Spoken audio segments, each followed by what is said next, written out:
Hello everyone, मैं निधि Sharma Maurya classes में आपका बहुत स्वागत करती हूँ। देखिए, आज जो टॉपिक हम पढ़ने जा रहे हैं उसका नाम है लॉजिकल वेन डायग्राम, यानी कि तार्किक वेन आरेख। तार्किक वेन आरेख।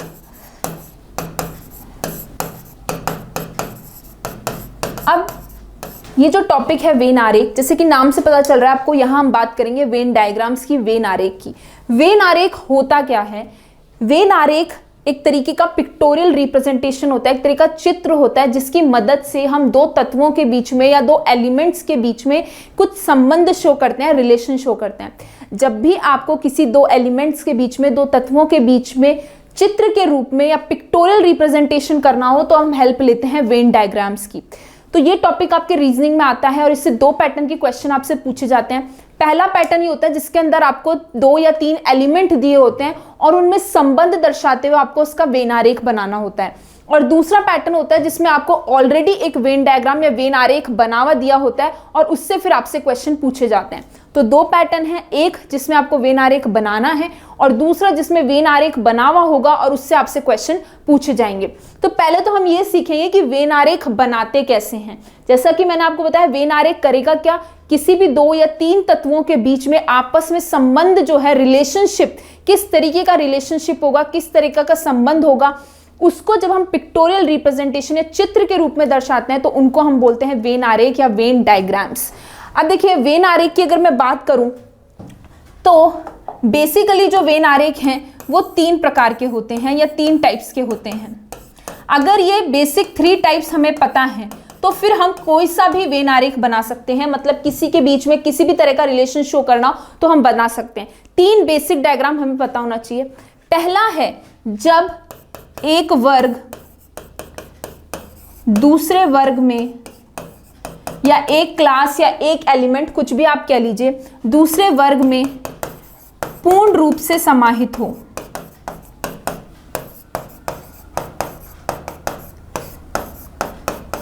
ठीक है, when one class is in totally involved in the second class, मतलब एक वर्ग, एक एलिमेंट, एक चीज जो है वो दूसरे के अंदर पूरी है। ठीक है, तो उसको किस तरीके से दर्शाएंगे? जब आपको पूरे का, सभी का संबंध दर्शाना है, और आप इसको कह सकते हो सभी या ऑल का रिलेशनशिप जब आपको दर्शाना है। ठीक है, तो उसको किस तरीके से रिप्रेजेंट करते हैं, उसका वेन डायग्राम कैसे बनता है, कैसे बनेगा? जैसे फॉर एग्जाम्पल मुझे दर्शाना है पिता और पुरुष में। फॉर एग्जाम्पल मैंने कहा पिता और पुरुष में संबंध दर्शाते हुए वेन आरेख बनाइए। अब आपको पता है दुनिया में जितने भी पिता होंगे वो सारे के सारे पुरुष होंगे। All fathers are male. जितने भी फादर होंगे वो सारे के सारे क्या होंगे? मेल होंगे। फादर और मेल में अगर आपको रिलेशनशिप दर्शाना है तो दुनिया में जितने भी पिता हैं, जितने भी फादर, सभी मेल होंगे। तो यानी ये कौन सी क्लास हो गई जिसमें एक वर्ग दूसरे वर्ग में पूर्ण रूप से समाहित है? या मैं कह दूं कि all fathers are male. All fathers are male, या सभी पुरुष क्या होंगे? सभी पिता क्या होंगे? पुरुष होंगे। ठीक है, तो इस तरीके से जब हमें ऑल का रिलेशनशिप शो करना हो, जब हमें ये दिखाना हो कि एक क्लास जो है, एक वर्ग या एक एलिमेंट का सभी भाग दूसरे के अंदर है, पूर्ण रूप से समाहित है, तो उसका वेन डायग्राम बनता है इस तरीके से। या कह दीजिए all A are B. All A are B, तो उसको कैसे रिप्रेजेंट करेंगे? इस तरीके से रिप्रेजेंट करेंगे। ऑल का रिलेशन शो करना हो तो ये ऑल कह लो, सभी कह लो, या एक वर्ग दूसरे रूप से समाहित, तो किसी भी रूप में आप कह लीजिए, तो उसका वेन आरेख बनता है इस तरीके से। ऑल का समझ में आ गया। दूसरा जो प्रकार है, सेकंड जो टाइप है, उसमें होता है जब एक वर्ग का कुछ भाग दूसरे में समाहित हो,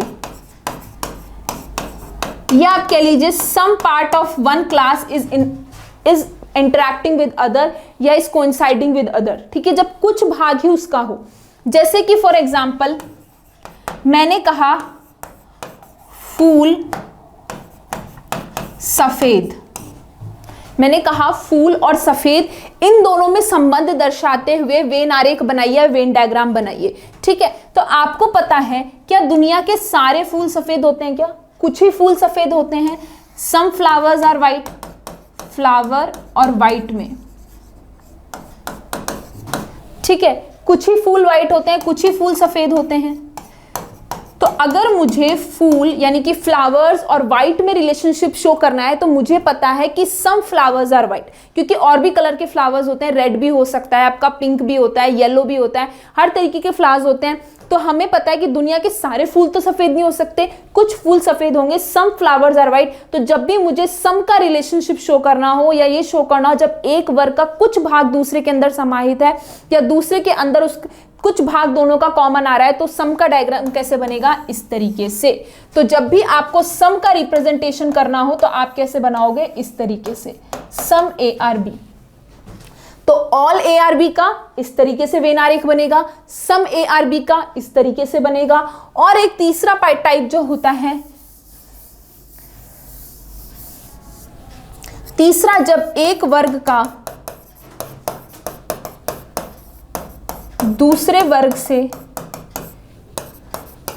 कोई संबंध ना हो, जब एक वर्ग का दूसरे वर्ग से कोई संबंध ना हो, ठीक है, मतलब नो ए इज बी, ए और बी दो अलग अलग हैं, यहां जहां पे कोई दो एलिमेंट ले लेंगे वो बिल्कुल अलग अलग हैं, ए अलग है और बी अलग है, इनमें आपस में कोई रिलेशन नहीं है, इनमें आपस में कोई रिलेशन नहीं है, दोनों अलग अलग हैं, तो आपका क्या हो जाएगा, दोनों इस तरीके से बनेंगे जिसमें कोई रिलेशन शो नहीं हो रहा, no is B. For example मैं बात करूं पुरुष और स्त्री की, तो पुरुष एक अलग क्लास है, मेल एक अलग कैटेगरी है, फीमेल एक अलग कैटेगरी है। तो अगर मुझे इसको दर्शाना है तो मैं किस तरीके से दर्शाऊंगी, पुरुष अलग बनाऊंगी और स्त्री अलग बनाऊंगी, दोनों अलग अलग बनेंगे क्योंकि पुरुष और स्त्री में आपस में कोई संबंध नहीं है, पुरुष एक अलग क्लास है, मेल एक अलग कैटेगरी है, फीमेल एक अलग कैटेगरी है। तो इस तरीके से वेन आरेख बनाने के लिए आपको ये तीन बेसिक जो है आपको वेन डायग्राम बनाने आने चाहिए, तीन बेसिक रिलेशन पता होने चाहिए। कौन कौन से पढ़ लिए, ऑल का, जब आपको सभी का संबंध दर्शाना हो, जब आपको ये बताना हो कि एक वर्ग दूसरे वर्ग में पूर्ण रूप से समाहित है, तो पहला आपको ये वाला पता होना चाहिए, ऑल ए आर बी। दूसरा, जब एक वर्ग का कुछ भाग दूसरे के अंदर हो, सम ए आर बी। और तीसरा, जब आपस में कोई रिलेशन नहीं हो तो ए अलग बनेगा, बी अलग बनेगा। ये तीन बेसिक पता होने चाहिए, ये तीन पता है तो इनकी मदद से और डिफरेंट टाइप्स होते हैं वो हम सारे बना लेंगे। तो ये तीन बेसिक वेन आरेख आपको, तीन बेसिक वेन डायग्राम्स आपको पता होने चाहिए, ठीक है। अब हम देखेंगे इनको क्वेश्चन में कैसे अप्लाई करना है, किस तरीके से प्रश्न हमसे पूछा जाता है। अब वेन डायग्राम जो ये टॉपिक है, इसके लिए आपको पहली चीज, जो भी आपको एलिमेंट्स, जो भी तत्व दिए होंगे, जो भी क्लासेस दी हुई होंगी, उनके बीच में आपको रिलेशन पता होना चाहिए कि किसमें किस तरह का रिलेशन होगा, तभी आप ये बना पाएंगे, ठीक है। दो एलिमेंट जो आपको दे रखे हैं, जब आपको पता है उनके बारे में कि क्या ये ऑल का रिलेशन आएगा या इनके बीच में सम का रिलेशन आएगा या इनके बीच में कोई संबंध नहीं है, जब तक आपको पता नहीं होगा तो आपका सही वेन डायग्राम नहीं बना पाओगे। तो पहले तो आपको उनके बीच का रिलेशन समझ में आना चाहिए कि जो तीन एलिमेंट्स या चार या दो जो भी दे रखे हैं उनमें रिलेशन किस प्रकार का है, किस प्रकार का संबंध है। वो संबंध अगर आपको समझ में आ गया, वो संबंध अगर आपको पता है, तो फिर आप वेन डायग्राम बना लोगे, अगर आपको ये तीन बेसिक वेन डायग्राम्स पता है तो, ठीक है।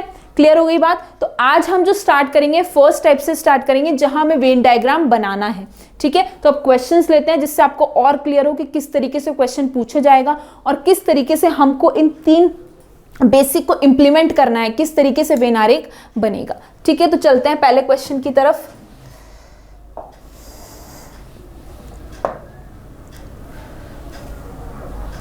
फर्स्ट क्वेश्चन देखिए,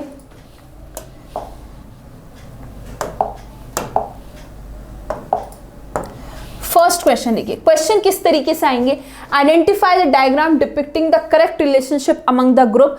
आपको ग्रुप दे रखे हैं या तीन वर्ग दे रखे हैं, तीन क्लास दे रखे हैं, तीन एलिमेंट, कुछ भी कह लीजिए, उनके बीच में सही रिलेशनशिप यानी सही संबंध दर्शाते हुए कौन सा वेन आरेख है वो आपको आइडेंटिफाई करना है। तो इसी तरीके से आपको ये तीन ग्रुप दिए हुए, यहाँ पे तीन एलिमेंट दिए होंगे क्वेश्चन में, जैसे यहाँ दे रखा है सप्ताह, दिन और साल, और आपको इस तरीके से चार ऑप्शन दिए होंगे जिसमें वेन आरेख बने होंगे। आपको चूज करना है कि इसमें से कौन सा वेन डायग्राम या कौन सा वेन आरेख सही है, ठीक है। एग्जाम में इसी तरीके से क्वेश्चन आएगा, तीन क्लासेस, तीन ग्रुप दिए हुए होंगे, चार ऑप्शंस दिए हुए होंगे, आपको उसमें से सही वेन आरेख चुनना है। तो वो चुनने से पहले हमें ये तो पता हो कि इनमें आपस में क्या रिलेशन है। अब देखिए, पहला चीज हमें दे रखी है सप्ताह, यानी कि वीक, दूसरा दे रखा है दिन यानी कि डे, और तीसरा हमें दे रखा है साल यानी कि ईयर। ठीक है, ये 3 एलिमेंट्स हमको दे रखे हैं, या 3 ग्रुप्स आपको दे रखे हैं। सबसे पहले मैंने कहा जैसा अभी कि पहले आपको इनके बीच का रिलेशन तो पता हो कि इनके बीच में ऑल का रिलेशन है, सम का है, या कोई रिलेशन नहीं है। वो अगर समझ में आ गया फिर आप वेन डायग्राम सही बना लेंगे। तो पहले ये तो पता हो। अब आपको पता है, देखिए जो दिन है या डे है, उनसे क्या बनता है? सप्ताह। दिन मिला के एक सप्ताह के अंदर 7 दिन होते हैं, तो दिनों से क्या बनते हैं? सप्ताह। तो ये बन गया सप्ताह, और इसके अंदर कौन आ जाएगा? दिन। दिनों से मिलकर, सभी दिनों से मिलकर सप्ताह मिलते हैं, और दिन और सप्ताह मिलाकर क्या बनते हैं? हमारे साल बनते हैं। तो क्या रिलेशन आ गया? किस तरीके से हमने वेन आरेख बनाया कि हमें पता है सारे दिन या ऑल डेज जो हैं वो मिलकर वीक बनाएंगे या सप्ताह बनाएंगे। तो सारे दिन सप्ताह के अंदर आ गए, और सप्ताह और दिन से सप्ताह बन गए, और सप्ताहों से क्या बन जाएगा? महीने, और महीनों से साल। इस तरीके से तो सप्ताह और दिन मिलाकर क्या बन जाएगा? हमारा साल बन जाएगा। तो तीनों एक के अंदर एक आएंगे। इस तरीके से वेन डायग्राम बनेगा, all ARB and all BRC। ये कैटेगरी वाला वेन आरेख बनेगा। ठीक है, अगर मैं इनको ABC से रिप्रेजेंट कर दूं तो इस तरीके से बनेगा, सभी दिन सप्ताह में, सभी सप्ताह साल में। तो ऐसा कौन सा वेन आरेख है? ऑप्शन नंबर A आपका राइट आंसर है। ऑप्शन नंबर A आपका राइट आंसर है। तो इस तरीके से आपको क्वेश्चन को अटेम्प्ट करना है। पहले उनके बीच में संबंध समझने की कोशिश कीजिए, जो ग्रुप आपको दे रखे हैं उनमें किस तरह का संबंध होगा, किस तरह का रिलेशन होगा, और फिर उसके अकॉर्डिंग वेन आरेख बना दीजिए। जब आपको पता है कि सभी दिन सप्ताह है, और मुझे पता है सभी को दर्शाने के लिए वेन आरेख कैसे बनता है, इस तरीके से बनता है, तो मैंने सभी दिन को सप्ताह बना दिया। अब सभी सप्ताह मिलकर साल बनाएंगे, तो इस तरीके से मैंने इसको साल बना दिया। क्लियर? तो ऑप्शन नंबर A आपका राइट आंसर है। चलिए नेक्स्ट क्वेश्चन।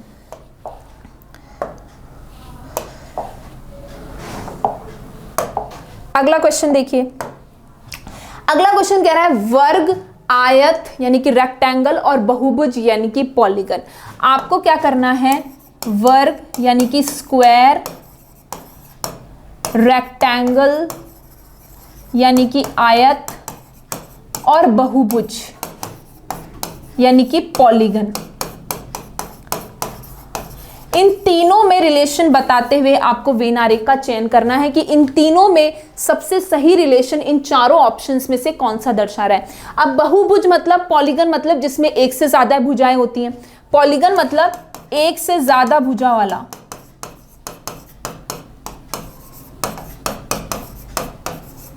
एक से ज्यादा भुजा वाला। अब आपको पता है स्क्वायर और रेक्टेंगल दोनों ही बहुभुज है, दोनों में एक से ज्यादा भुजाएं। आपको पता है स्क्वायर के अंदर कितनी होती हैं? 4 भुजाएं होती हैं। रेक्टेंगल के अंदर भी 4 होती हैं। ये स्क्वायर है और ये रेक्टेंगल है, ये वर्ग है और ये आयत है।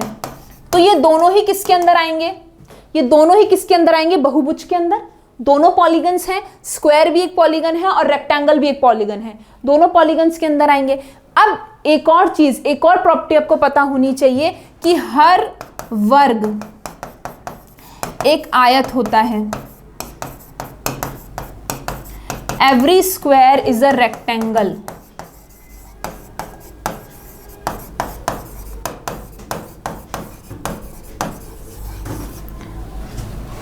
हर वर्ग एक आयत होता है।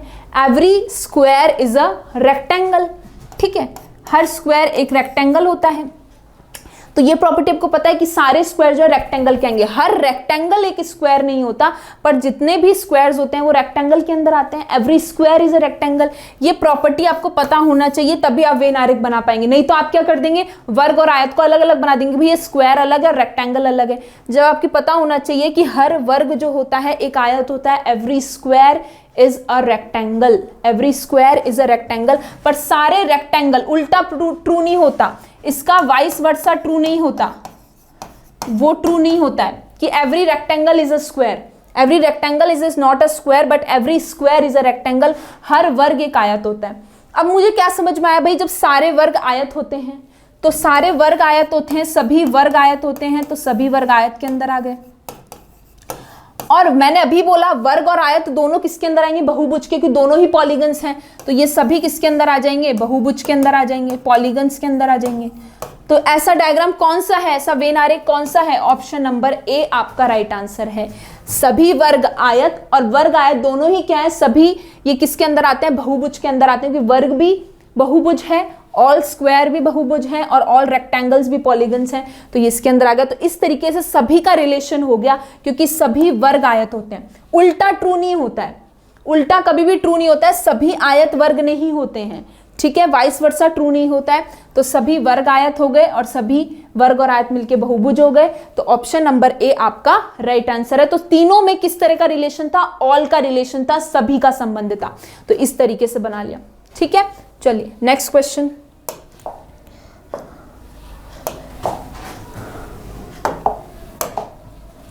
अगला क्वेश्चन देखिए, क्वेश्चन नंबर 3 आपसे कह रहा है चिंता यानी कि एंजाइटी, बुद्धि यानी कि इंटेलिजेंस, और स्ट्रेंथ यानी कि शक्ति, इन तीनों में रिलेशन बताते हुए आपको वेन आरेख बनाना है। इन तीनों में रिलेशन बनाते हुए आपको वेन आरेख बनाना है, ठीक है। एंजाइटी यानी इंटेलिजेंस और स्ट्रेंथ, इन तीनों में रिलेशन बनाते हुए आपको वेन आरेख बनाना है। अब देखिए एंजाइटी जो है, चिंता जो है, और इंटेलिजेंस जो है, क्या इन दोनों में कोई संबंध हो सकता है? दोनों अलग अलग चीजें हैं, चिंता अलग है, एंजाइटी अलग है और बुद्धि अलग है। इसी तरीके से शक्ति की बात करें या स्ट्रेंथ की बात करें तो वो अलग चीज है, ठीक है। इंटेलिजेंस दिमाग से बुद्धि की बात हो रही है, चिंता अलग चीज होती है, और स्ट्रेंथ जो होती है फिजिकल स्ट्रेंथ है, जो शक्ति होती है वो अलग। तो तीनों अलग अलग चीजें हैं। तो क्या इन तीनों में कोई संबंध हो सकता है? क्या इन तीनों में कोई रिलेशन हो सकता है? इन तीनों में कोई रिलेशन नहीं है, तो तीनों अलग अलग बनेंगे। चिंता अलग है, एंजाइटी अलग है, इंटेलिजेंस अलग है, और आपका स्ट्रेंथ अलग है। तीनों में आपस में कोई संबंध नहीं है। और जब हमें पता है जब किन्हीं दो एलिमेंट्स के बीच में कोई संबंध नहीं होता, अभी मैंने सबसे स्टार्टिंग बताया कि नो ए इज बी, तो दोनों कैसे बनते हैं? अलग अलग, कोई रिलेशन नहीं है। तो इन तीनों में आपस में कोई रिलेशन नहीं है, तीनों अलग अलग बनेंगे। तो ऐसा कौन सा ऑप्शन है? ऑप्शन नंबर डी आपका राइट आंसर है, क्योंकि तीनों में आपस में कोई संबंध नहीं है। तीनों में आपस में कोई संबंध नहीं है, ना एंजाइटी में है, ना इंटेलिजेंस में है, ना स्ट्रेंथ में, राइट। चलिए नेक्स्ट क्वेश्चन।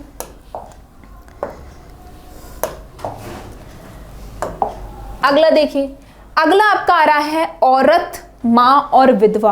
अब आपका क्या है? वुमेन, मदर और विडोज, इन तीनों में संबंध बनाते हुए आपको रिलेशन बताना है। क्या आएगा? वुमेन है, मदर्स है और विडोज है।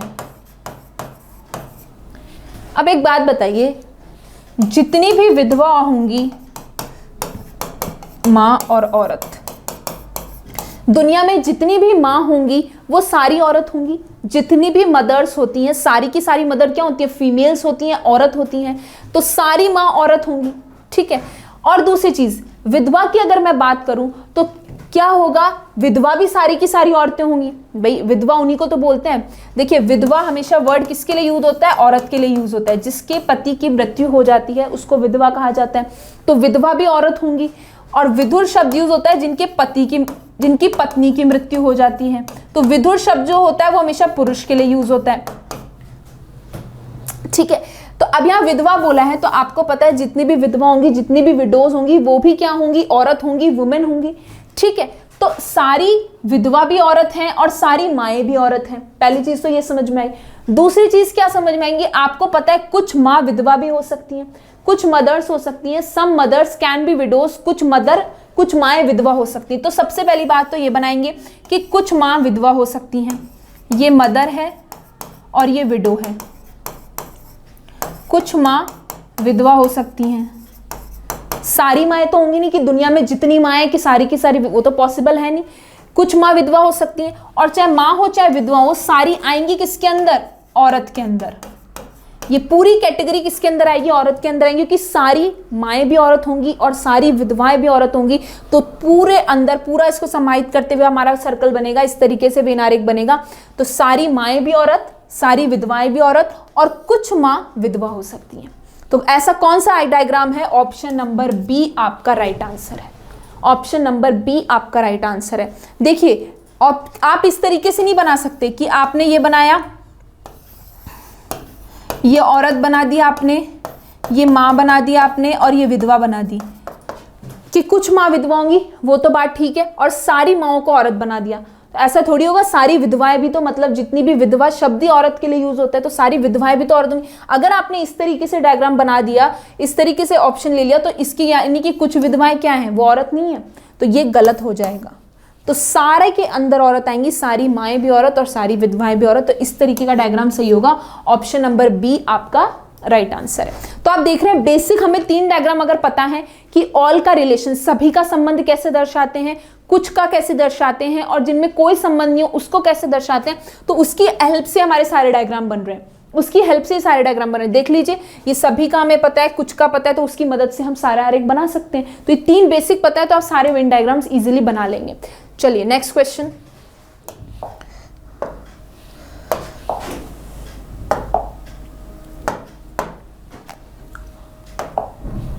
अगला क्वेश्चन देखिए, फ्लावर्स, क्लोथ्स और व्हाइट, फूल, कपड़े और सफेद, इन तीनों में संबंध दर्शाते हुए आपको वेन आरेख बनाना है। फूल यानी कि फ्लावर्स, कपड़े यानी कि क्लोथ्स और सफेद यानी कि व्हाइट। अब आपको एक चीज तो पता है, अगर मैं फूल और कपड़े की बात करूं तो इन दोनों में आपस में कोई संबंध नहीं है। फूल एक अलग चीज है और कपड़ा अलग चीज है, फ्लावर्स अलग चीज है और क्लोथ्स अलग चीज है। क्या फ्लावर्स और क्लोथ्स में कोई रिलेशन हो सकता है? इन दोनों के बीच में तो कोई रिलेशन नहीं है। अब बात आई व्हाइट की, तो आपको पता है कि कुछ कपड़े व्हाइट हो सकते हैं, कुछ क्लोथ्स व्हाइट कलर के होते हैं, व्हाइट कलर की शर्ट्स होती है, व्हाइट कलर की पैंट्स होती है, तो सभी कपड़े तो व्हाइट नहीं होते, लेकिन कुछ कपड़े व्हाइट होते हैं। और इसी तरीके से कुछ फूल भी व्हाइट हो सकते हैं ना भाई, कुछ फूल भी व्हाइट हो सकते हैं और कुछ कपड़े भी व्हाइट हो सकते हैं। तो हम क्या करेंगे, बीच में किसको रखेंगे? सफेद को। देखिए डायग्राम कैसे बनेगा। अब इसका कुछ भाग किस में जाएगा? इसका कुछ भाग जाएगा फूल के अंदर, और इसी का कुछ भाग जाएगा किसके अंदर? कपड़े के अंदर।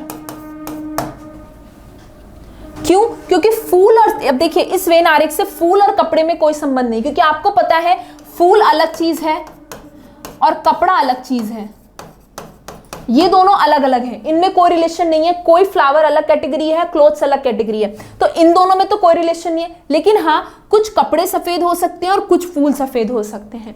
ठीक है, तो करेक्ट वेन डायग्राम कैसे बनेगा? बीच में सफेद को रखा, इसका कुछ भाग कपड़े में और कुछ भाग फूल में। अब इसके अकॉर्डिंग फूल और कपड़े में कोई रिलेशन नहीं है। बिल्कुल सही है। तो ऐसा कौन सा ऑप्शन है आपका? ऑप्शन नंबर बी आपका राइट आंसर है।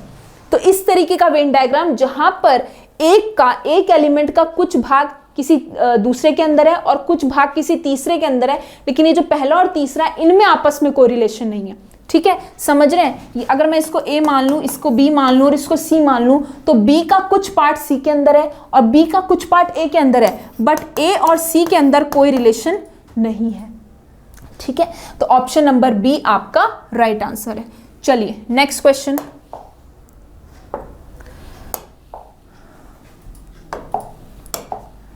अगला क्वेश्चन देखिए, अगला क्वेश्चन क्या कह रहा है? मनुष्य यानी कि ह्यूमन बीइंग्स, टीचर्स और स्नातक, इन तीनों में आपको संबंध बनाते हुए वेन आरेख बनाना है। मनुष्य में, टीचर्स में और स्नातक में।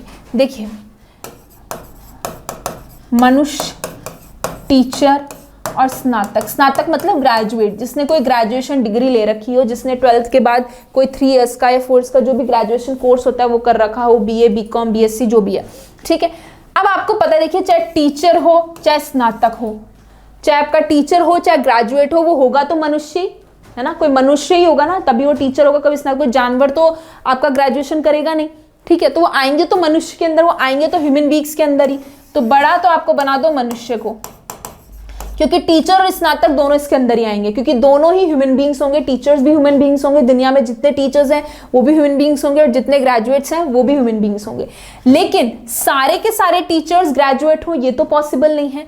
कई बार क्या होता है कि कोई 10th करके भी पढ़ाने लग जाता है, कोई 11th करके भी, मतलब सिर्फ उन्होंने 12th पास किया हो तो भी वो पढ़ा सकते हैं, कोई दिक्कत नहीं है। ऐसा तो नहीं है कि ग्रेजुएशन करना ही जरूरी तभी वो टीचर बन सकता है, ऐसा तो नहीं है। ठीक है, तो आप यहाँ पे क्या कर दो, कुछ टीचर्स जो होंगे वो स्नातक होंगे, some teachers can be graduate, कुछ टीचर्स ग्रेजुएट होंगे, सभी टीचर ग्रेजुएट हों ये जरूरी नहीं है, लेकिन सारे के सारे टीचर और सारे के सारे ग्रेजुएट किसके अंदर आएंगे?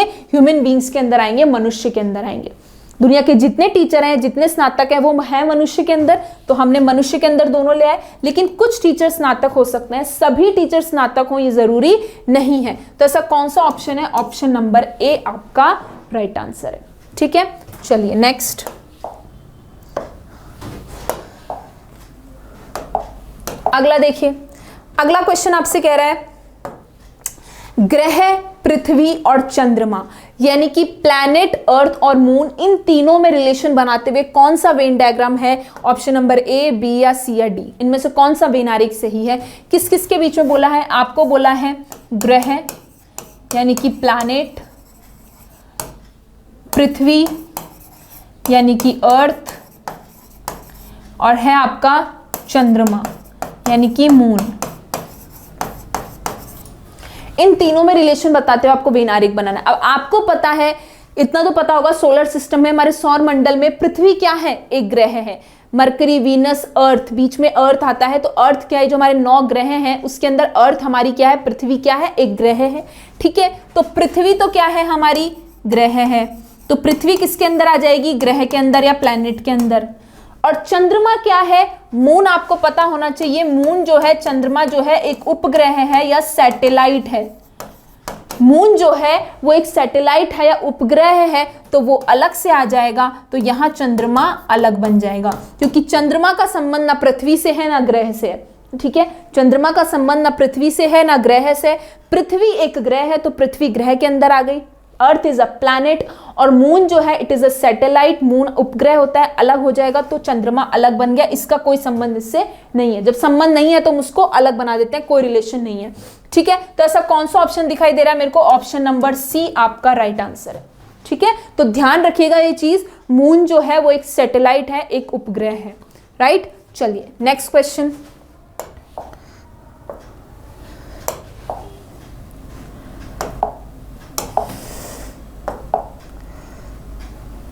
चलिए नेक्स्ट क्वेश्चन क्या कह रहा है?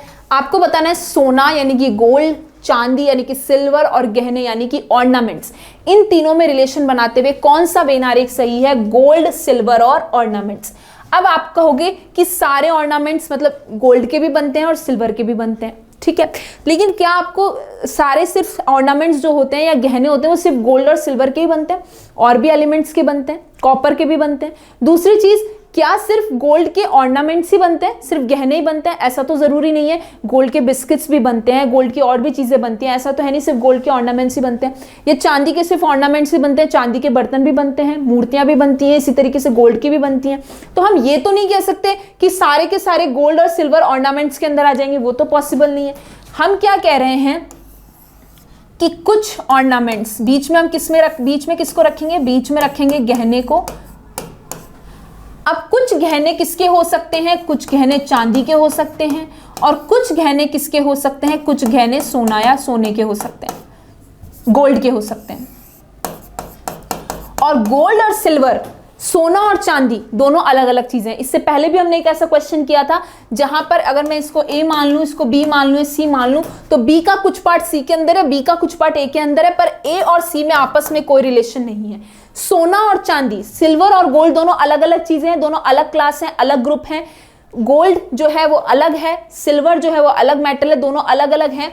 बीच में हमने रखा ऑर्नामेंट्स को, गहने को। हम ये नहीं कह सकते कि गहने सिर्फ सोना और चांदी के होते हैं, सभी का रिलेशन नहीं होगा, सम का होगा, क्योंकि ऑर्नामेंट्स, चांदी जो है उसके ऑर्नामेंट्स ही नहीं बनते, उसके और भी चीजें बनती हैं। मैंने जैसा अभी कहा, उसके आप मूर्तियां भी बना सकते हो, उसके आप बर्तन भी बना सकते हो। तो सभी का रिलेशन नहीं होगा, कुछ चांदी के गहने बन सकते हैं, इसी तरीके से कुछ सोने के गहने बन सकते हैं। ऐसा कौन सा ऑप्शन है? ऑप्शन नंबर सी आपका राइट आंसर है। याद रखिएगा, ए ऑप्शन मत कर दीजिएगा। कई लोग इस क्वेश्चन में गलती करते हैं कि हमने क्या कर दिया, सारे गहना हो गए और इसमें सोना और चांदी को अलग अलग बना दिया, सोना अलग और चांदी अलग। लेकिन एक बात ध्यान रखिएगा कि सिर्फ सोने के क्या सिर्फ गहने ही बनते हैं? क्या सभी सोने के सिर्फ गहने ही बनते हैं? तो सभी का रिलेशन नहीं होगा, यह आंसर गलत है।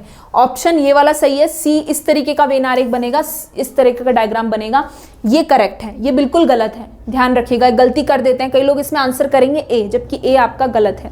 तो हर तरीके से आपको चीज़ों को सोचना पड़ता है, आपको करेक्ट रिलेशनशिप पता होना चाहिए। जो भी वर्ग, जो भी क्लास, जो भी एलिमेंट आपको दे रखा है उनमें किस तरह का रिलेशन होगा, हर तरीके से सोच के फिर बनाए कीजिए। सबको लगता है कि टॉपिक बहुत ईजी है, हम आराम से कर लेंगे, बट इसमें छोटी छोटी गलतियां होने के चांस हो जाते हैं और आपके गलत हो जाते हैं आंसर। तो आपको हर तरीके से पहले से अच्छे से सोच के किस तरह का रिलेशन होगा फिर आप वेन डायग्राम बनाइए। ठीक है, तो ऑप्शन नंबर सी आपका राइट आंसर है। चलिए नेक्स्ट,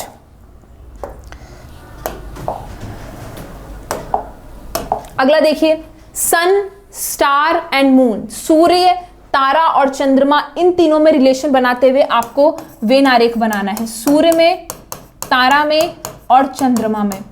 अब देखिए, अभी पिछले क्वेश्चन में मैंने आपको बताया था कि मून तो क्या है, चंद्रमा क्या है, एक उपग्रह है या सैटेलाइट है, पृथ्वी क्या है, अर्थ क्या है, एक ग्रह है, एक प्लैनेट है। अब ये भी बात आपको पता होनी चाहिए कि जो सन होता है, सूर्य होता है, वो एक तारा होता है, सूर्य एक तारा होता है, sun is a star, sun is a star. ये चीजें आपको हमारी जो सौरमंडल है, जो हमारा सोलर सिस्टम है, उसके बारे में पता होनी चाहिए कि कौन सा क्या है। कई लोगों को नहीं पता होता, बट सूर्य जो होता है वो एक तारा है, सन इज अ स्टार। ठीक है, तो अब इसमें जब रिलेशन बताना है, जब आपको पता है कि सन स्टार होता है, तो सूर्य जो है वो किसके अंदर आ जाएगा, तारा के अंदर आ जाएगा, और चंद्रमा का इनसे कोई संबंध नहीं है, तो चंद्रमा अलग से बन जाएगा। ऐसा कौन सा ऑप्शन दिखाई दे रहा है आपको, ऑप्शन नंबर ए आपका राइट आंसर है। ठीक है, तो मून जो है वो एक सैटेलाइट है, उपग्रह है, सूर्य जो है वो एक तारा है, एक स्टार है, और पृथ्वी जो है वो एक ग्रह है। ये बातें आप ध्यान रखना, इस तरह क्वेश्चन आते हैं एग्जाम में, बहुत बार पूछा गया है, और बच्चे गलती कर देते हैं क्योंकि उनको पता नहीं होता कि सूर्य एक तारा है। वो क्या करेंगे, तीनों अलग अलग बनाएंगे, वो आंसर देंगे ऑप्शन नंबर सी, सूर्य अलग, तारा अलग और चंद्रमा अलग। इसलिए आपको करेक्ट चीजें पता होनी चाहिए कि सूर्य एक तारा होता है, इसके अंदर आएगा, और चंद्रमा अलग बनेगा। ऑप्शन नंबर ए आपका राइट आंसर होगा। मुझे पता है 80% लोग इसका आंसर करेंगे ऑप्शन नंबर सी, जो कि गलत है। ठीक है, चलिए नेक्स्ट क्वेश्चन,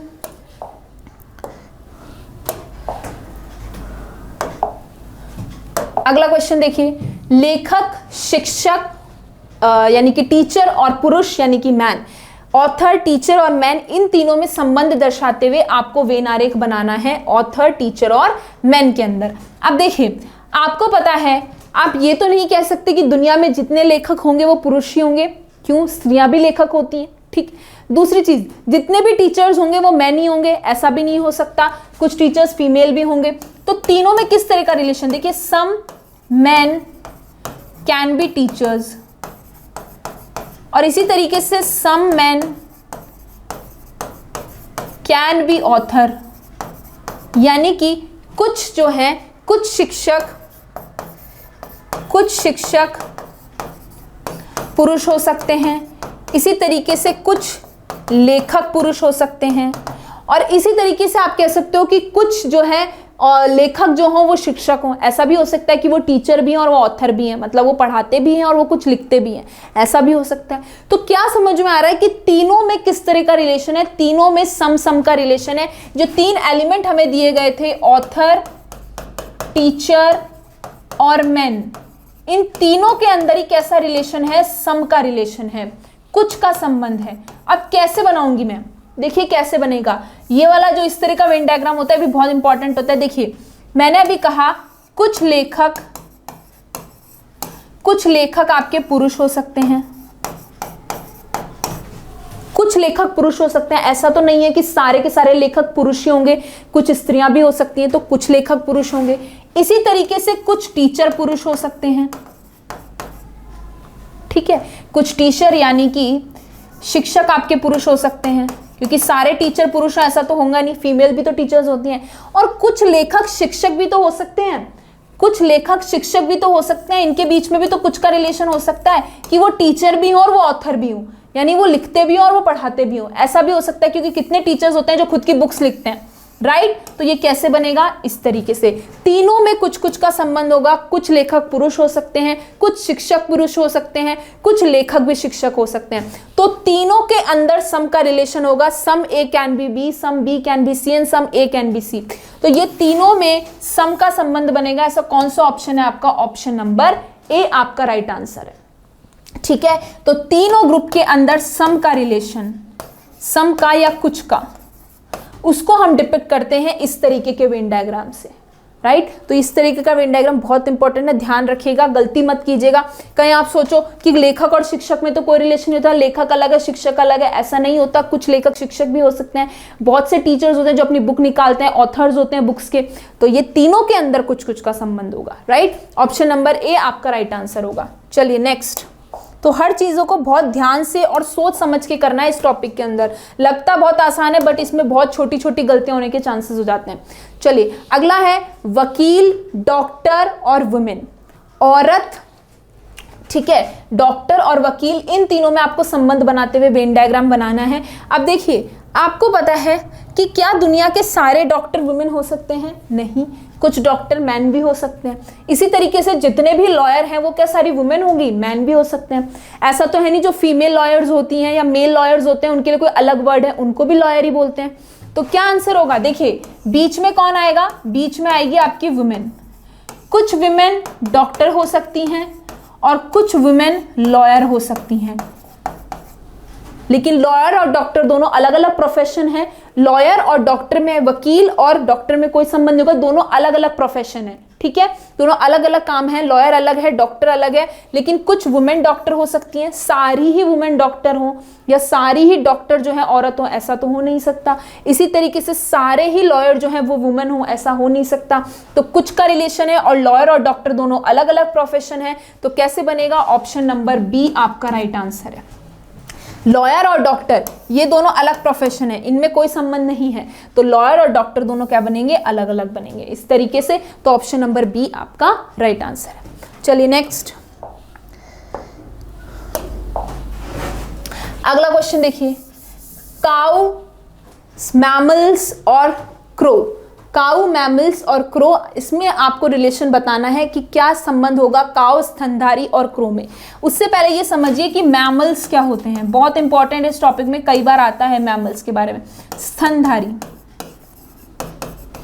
मैमल्स वो कैटेगरी होती है जिसके अंदर मैमरी ग्लैंड्स होते हैं। मैमरी ग्लैंड्स मतलब जिसके अंदर वो अपने बच्चे को फीड कराते हैं या दूध पिलाते हैं, वो आते हैं स्तनधारी के अंदर। जिनके भी अंदर मैमरी ग्लैंड्स होते हैं ये अलग कैटेगरी होती है, ये बर्ड्स या एनिमल्स नहीं होते, ये अलग कैटेगरी होती है मैमल्स, जिसके अंदर वो उस तरह की क्लास के लोग आते हैं जिनके अंदर मैमरी ग्लैंड्स होते हैं, जिनके अंदर जो है अपने बच्चे को फीड कराने के लिए अपने बच्चे को दूध पिलाते हैं, जिनके अंदर उस तरह के ग्लैंड्स होते हैं, वो आते हैं सारे स्तनधारी के अंदर, ठीक है। इसमें कौन कौन आ जाएगा? इसमें काऊ आ जाएगी, इसमें डॉग आ जाएगा, इसमें वेल्स आ जाएगा, इसमें बैट आ जाएगा। ये सारे के सारे मैमल्स के अंदर आते हैं, और भी हैं बहुत सारे बट बता रही हूँ मेन ये होते हैं। तो ये सारे मैमल्स की कैटेगरी में आते हैं। आपको बोला क्या है? काऊ, क्रो और स्तनधारी, ठीक है। तो अब आपको पता है काऊ किसके अंदर आएगी? मैमल के अंदर आएगी। काऊ किसके अंदर आएगी? काऊ क्या है? एक मैमल है। काऊ क्या है? एक मैमल है। Cow is not an animal, cow mammal के अंदर आएगा। और क्रो जो है, क्रो स्तनधारी नहीं है। क्रो क्या है? बर्ड की कैटेगरी में आता है, पक्षियों की कैटेगरी में आता है। तो क्रो अलग बनेगा। क्रो जो है ये मैमल नहीं है, ये मैमल या स्तनधारी नहीं है। क्रो जो है स्तनधारी की कैटेगरी में नहीं आता है, किसकी कैटेगरी में आता है? बर्ड की या पक्षियों की कैटेगरी में। तो क्रो अलग है, काऊ जो है वो मैमल के अंदर आएगा, क्रो अलग है। तो ऐसा कौन सा ऑप्शन है आपका? Option number A right answer है। ध्यान रखिएगा स्तनधारी, कई बार इसमें बहुत सारे जो क्वेश्चंस होते हैं वेन डायग्राम्स के अंदर, उसमें एक वर्ड दिखेगा आपको स्तनधारी मैमल्स। तो आपको पता होना चाहिए मैमल्स कौन कौन से हैं, क्या होते हैं मैमल्स, तभी आप सही कर पाएंगे। आपको नहीं पता है तो फिर क्वेश्चन गलत हो जाएगा, ठीक है। समझ में आ गया मैमल्स क्या होते हैं? कौन मैंने तो सिर्फ 4-5 नाम बताए, बहुत सारे एनिमल्स होते हैं जो मैमल्स की कैटेगरी में आते हैं और ये एक अलग कैटेगरी होती है, ठीक है। चलिए ऑप्शन नंबर ए आपका राइट आंसर है। चलिए नेक्स्ट क्वेश्चन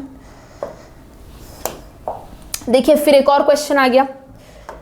आपसे बोला गया है ब्लू व्हेल, फिश और क्रोकोडाइल। अब कई लोग क्या करेंगे इस क्वेश्चन में, सब सोचेंगे कि ब्लू व्हेल तो एक फिश होती है, एक मछली होती है। अब फिर से बता दूं, अभी थोड़ी देर पहले मैंने बताया कि जो ब्लू व्हेल है वो मैमल्स की कैटेगरी में आती है। ब्लू व्हेल जो है मैमल की कैटेगरी में आती है। ब्लू व्हेल जो है फिश नहीं है, ब्लू व्हेल फिश नहीं है। ब्लू व्हेल जो है मैमल की कैटेगरी में आती है। इसी तरीके से डॉल्फिन जो होती हैं वो भी मैमल्स की कैटेगरी में आती है, फिश की कैटेगरी में नहीं आती, ठीक है। तो ब्लू व्हेल क्या है? एक मैमल है। और मगरमच्छ जो है वो अलग बन जाएगा। तो कैसे बन जाएगा? ब्लू व्हेल किस में आ जाएगी, ब्लू व्हेल आ जाएगी आपकी, सॉरी ब्लू व्हेल मैमल है, हमें बताना है ब्लू व्हेल फिश और क्रोकोडाइल में, तो तीनों अलग अलग बनेंगे क्योंकि ब्लू व्हेल फिश नहीं है, ब्लू व्हेल क्या है, एक मैमल है, तो ब्लू व्हेल अलग, मछली अलग और आपका मगरमच्छ अलग। मगरमच्छ किसकी कैटेगरी में आता है, मगरमच्छ आता है किसकी कैटेगरी में, रेप्टाइल्स की कैटेगरी में, रेंगने वाले जानवर्स में, ठीक है। तो मगरमच्छ अलग है, ब्लू व्हेल अलग है और मछली अलग है। गलती मत करना कि ब्लू व्हेल को मछली बना दो, ब्लू व्हेल मछली नहीं है, ब्लू व्हेल क्या है, स्तनधारी है, मैमल है। तो तीनों में आपस में कोई रिलेशन नहीं है, ऑप्शन नंबर ए आपका राइट आंसर होगा, ऑप्शन नंबर ए आपका राइट आंसर होगा। चलिए नेक्स्ट, चलिए आज के लिए बस इतना ही। आज अपन ने क्वेश्चंस देखे वेन डायग्राम के ऊपर, हमने सीखा कि वेन आरेख बनाते कैसे हैं, कैसे चीजों के बीच में हमें संबंध देखना है, फिर उसको किस तरीके से इंप्लीमेंट करना है, किस तरीके से वेन डायग्राम्स बनाने हैं। नेक्स्ट क्लास में अपन इस पे कुछ और क्वेश्चंस देखेंगे। तो आज के लिए बस इतना ही। Thank you so much.